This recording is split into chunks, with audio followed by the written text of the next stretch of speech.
Hello and welcome to Rotten Reviews, and today I want to talk about a movie that just showed up on Shudder, the 2021 film Good Madam. Filmed and set in South Africa, this movie primarily features the character of 𝗘𝗾𝗂𝗶𝗽𝗺𝗀, who is going through some stuff. She's traveling with her young daughter, basically relying on and reconnecting with her mom, 𝗘𝗾𝗄𝗃, after the passing of her grandmother. And there's just a lot of family turmoil. She doesn't really have anywhere else to go. Okay, so sitting ingathi asikho apha kodwa sikhona.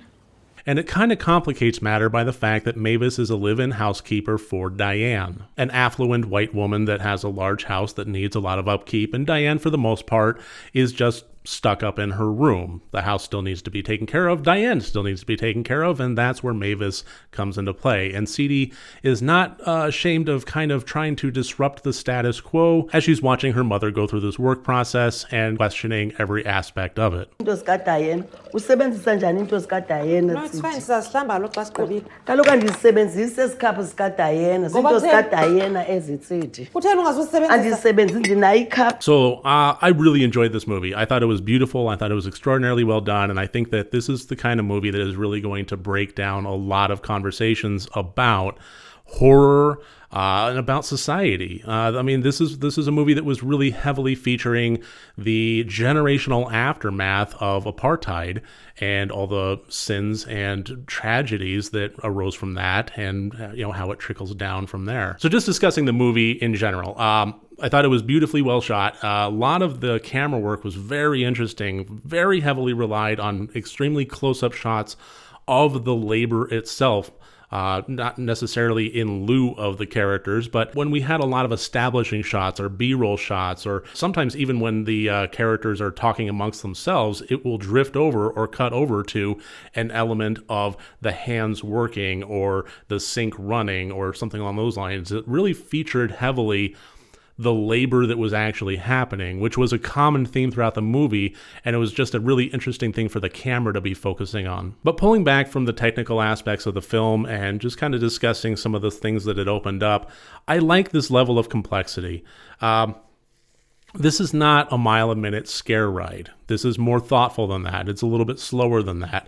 And it asks a whole lot more questions than that. This is a movie that operates very firmly within the gray areas of complex moral dilemmas. On a personal level and on honestly even a political level to some degree, I think that that's beneficial. I think that way too often we are relying on needing simplistic points. We are needing to have very binary discussions. Everything boiled down to a singular talking point, a singular emotional sentence, and that's simply now the way it is.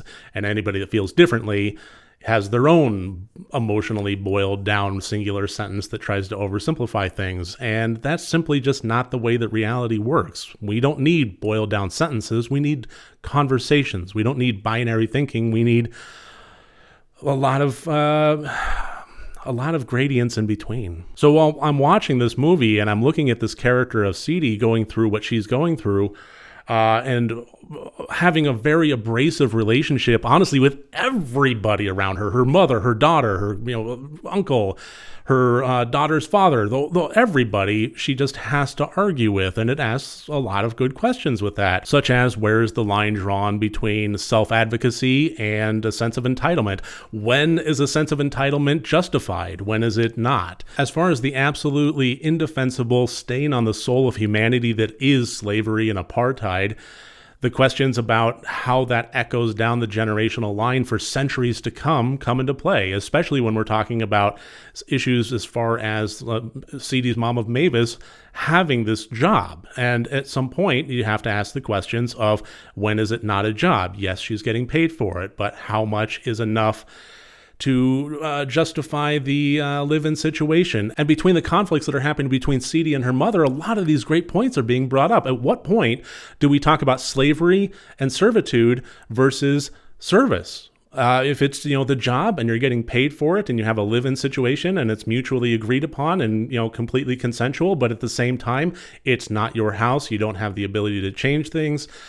And it's born on the backs of a familial relationship with apartheid in the past. And you are simply, it raises a lot of great questions and a lot of good conversations. And that's one of the things that I love most about movies, about arts, and about horror in particular. It doesn't need eviscerations, disembowelings, and naughty teenagers getting their comeuppance.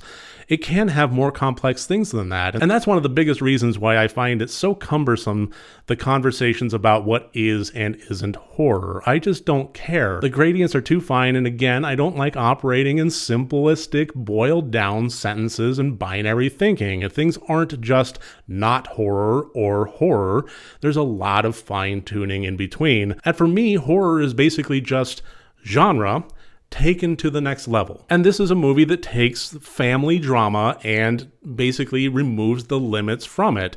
It takes it to some furthest extremes. It asks these questions and isn't afraid to never pump the brakes about it and take them to places of potentially supernatural, potentially hallucinatory, potentially bloody, gory, and use that as an element to really hammer home the absolutely devastating emotional effect of a lot of these questions even existing. Even if they don't have answers, the fact that these questions are put on our plate because of the history, because of the situations, and because of the sins of the past, it allows us to absorb those questions and feel the emotional punch with it because it has taken it to those furthest extremes, and it is winding up in a place of objectively horror. And that's one of the things that I love most about horror movies, is that we can ask those questions. We can have that element of fun when we're talking about comedy horror. We can have that element of just absolutely, sorry for the expression, but balls to the wall, gory, good time, thoughtful extremes. And I think that having artful pieces exist in our world like Good Madam that are asking these really complex questions, not for the sake of passive-aggressive contrarianism, but more an actual dialogue to find a little bit more about each other and about ourselves, is nothing but a positive thing. This is absolutely the kind of movie that gets those conversational salivary glands going, and that is one of the biggest reasons, aside from it being an absolutely beautiful movie, that I would absolutely, fully, heartily recommend Good Madam. Available right now on Shudder. If you don't mind subtitled films that can be a little bit slow and a little bit difficult, I do fully recommend it. So thank you very much for joining me here today. If you like this video and you want to support this channel and keep things going, please subscribe, give this a little like, possibly give a super thanks, and if you really want to, maybe give a look at the Patreon. We have watch parties, Discord benefits, weekly vlogs, and all sorts of good stuff starting at only $1 a month. So thank you very much. Have a great day, everybody, and remember, next time you want to watch a horror movie, first make sure that it's good and rotted.